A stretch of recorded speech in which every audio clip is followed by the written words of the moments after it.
അപ്പോൾ hello guys, welcome back. ഇന്ന് നമ്മൾ അച്ഛനെ വിളിക്കാനായിട്ട് തിരുവനന്തപുരം ഇൻ്റർനാഷണൽ എയർപോർട്ടിലേക്കാണ് വന്നിരിക്കുന്നത്. അപ്പോൾ നമ്മുടെ അച്ഛൻ ദുബായിൽ നിന്ന് വരുക. നല്ല അടിപൊളി സ്ഥലമാണ് കേട്ടോ. കൂട്ടുകാർ, നമ്മൾ എന്നും ഈവനിങ് ഒക്കെ കഴിയുമ്പോഴാണ് വരുന്നത്. അപ്പോഴൊക്കെ ഭയങ്കര ഡാർക്ക് ആയതുകൊണ്ട് ഇത്രയും സുന്ദരം കാണാൻ പറ്റത്തില്ല. അപ്പോൾ ഇന്ന് വന്നപ്പോൾ ഞങ്ങൾ കുറച്ച് നേരത്തെ ഇറങ്ങി. കാരണം ഓണസമയം ആയതുകൊണ്ട് നല്ല തിരക്ക് വരുമെന്നും വിചാരിച്ച് ഞങ്ങൾ കുറച്ച് നേരത്തെ ഇറങ്ങി. അതുകൊണ്ട് നല്ല രസമായിരുന്നു കാണാനായിട്ട്. പക്ഷേ രാത്രിയൊക്കെ വരുമ്പോൾ ഇത്രയും സുഖമില്ല. എല്ലാവരും വരേണ്ട സ്ഥലമാണ് കേട്ടോ. ഇത്രയും ബ്യൂട്ടിഫുള്ളായ സ്ഥലം ഞാൻ എൻ്റെ ജീവിതത്തിൽ കണ്ടിട്ടില്ല.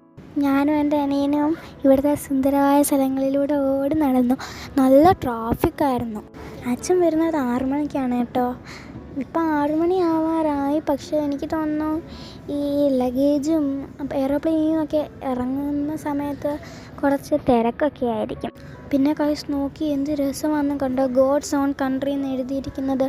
അത് ഓരോരോ ചെടിച്ചട്ടിയിലും ഓരോരോ പ്ലാന്റ് വെച്ചിട്ടാണ് കേട്ടോ ചെയ്യുന്നത്. നല്ല അടിപൊളിയായിട്ടുണ്ട്. ഇവിടെ ഓരോരോ കടകളും ഒക്കെ ഉണ്ട്. നല്ല മണി പ്ലാന്റും കൊണ്ട് എഴുതി വെച്ചിരിക്കുന്ന ഗോഡ്സ് ഓൺ കൺട്രി. അപ്പോൾ ഗായ്സ്, അടുത്ത വീഡിയോയിൽ കാണാം. Tata, bye bye.